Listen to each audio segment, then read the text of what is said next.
I was shaking off the fog of that nightmare when the phone rang. Down at the station, they had apprehended a man missing half his face and speaking in a barely coherent, mad gibberish. He was waiting for me in interrogation.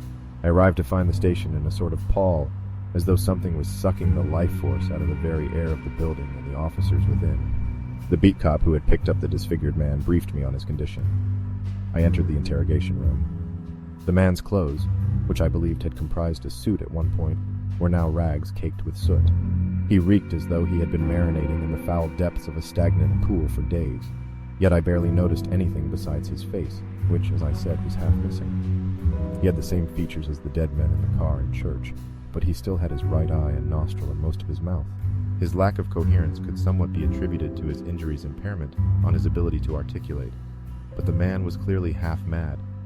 He chattered and lost focus quite easily, his thoughts dancing like shadows in a candlelit room. It took some time to extract any useful information. In the end, my notes read as follows. Victim rambling about faces being sucked into the obelisk under the church, apparently escaped after being thought dead mid-ritual. Says the cult requires the visage of the watchman.